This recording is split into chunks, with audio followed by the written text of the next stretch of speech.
or sometimes in the United States. What began with a psychiatric plan to eliminate undesirable humanity had now spread throughout the civilized world and was responsible for the murder of 11 million people. Never brought to justice, psychiatrists, as you will see, continued to advance eugenics around the world. And today we see the results. In racism, human misery, and unending social conflict.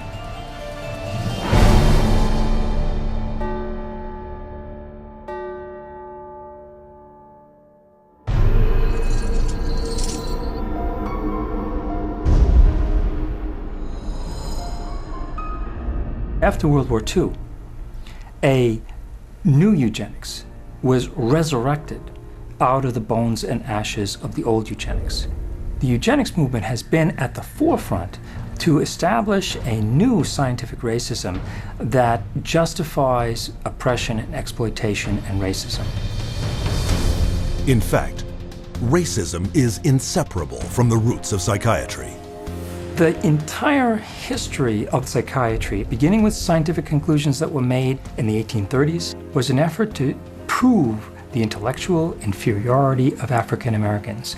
Benjamin Rush is the father of modern psychiatry. And he is the one that gave us the term nigritude. He said that all blacks have inherited this disease. And this particular disease, it caused them to be inferior.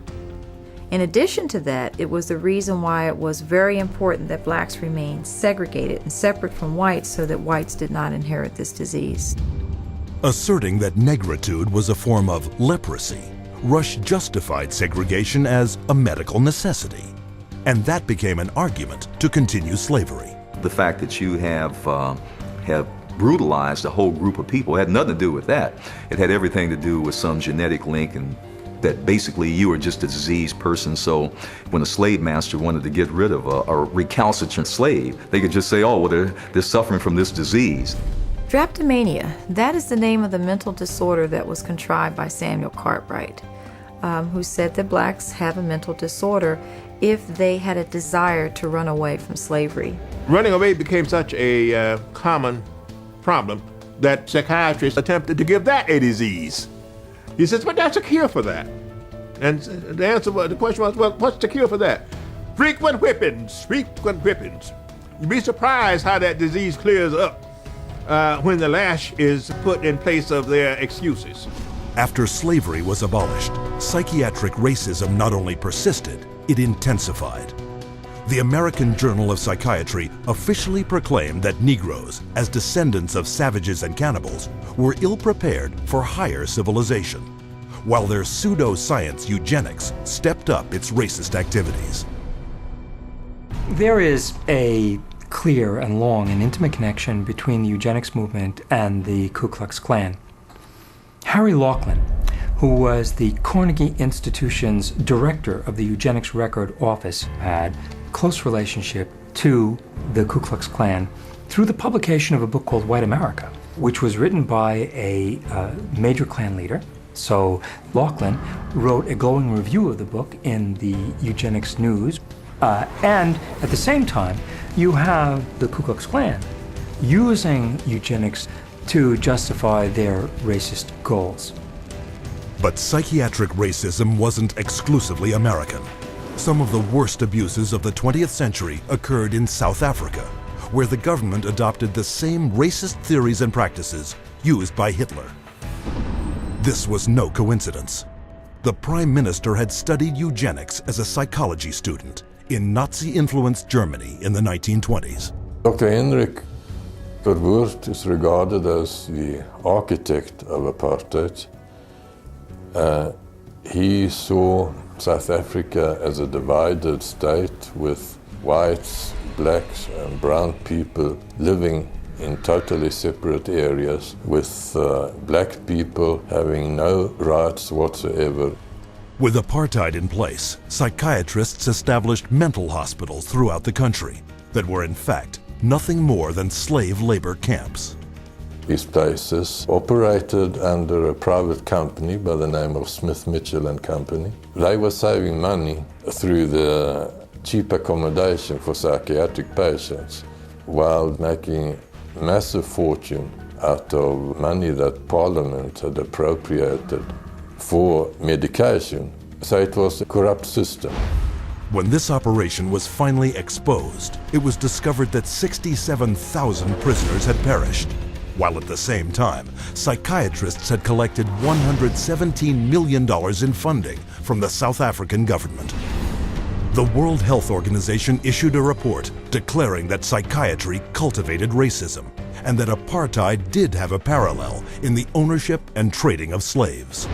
In 1971, in the United States, psychiatrist Louis Jolly West continued psychiatry's legacy of racism, hatching a secret aversion therapy experiment called the Violence Center. His government-funded plan: implant electrodes in the brains of African American and Hispanic males to shock them should they exhibit any violent behavior. And if that didn't work, chemically castrate them with drugs. When West's racist proposal met with public outrage, the plan was quickly shelved. Though psychiatry's unrelenting racist theories were blunted, they were not stopped. In 1994, psychologist Richard Herrnstein co-authored The Bell Curve, claiming to prove that blacks were genetically disabled and therefore inferior to whites.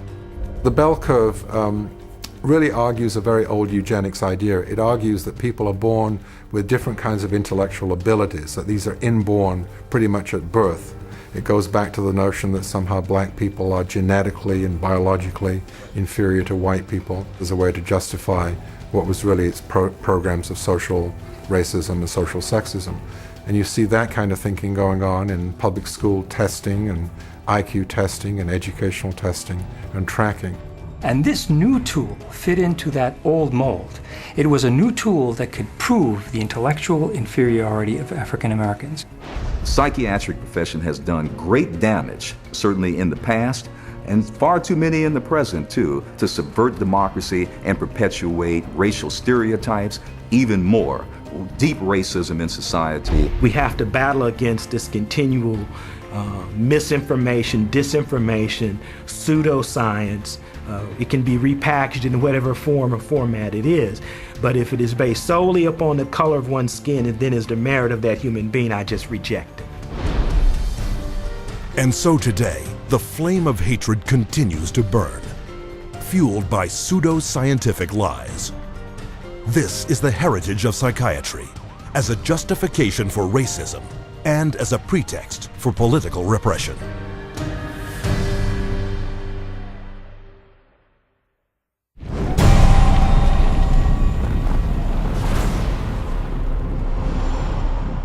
Быть верными коммунистическим идеалам, убежденно, с революционной настойчивостью претворять в жизнь ленинский завет, учиться коммунизму, трудиться самоотверженно, по-коммунистически, всей жизнью своей, утверждать на земле дело Ленина, дело партии. Клянемся!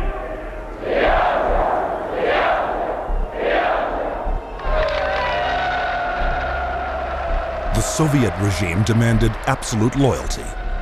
Those who did not toe the party line were considered dissidents and labeled enemies of the state. With no more than a whisper to the secret police, they would vanish into one of these special psychiatric hospitals.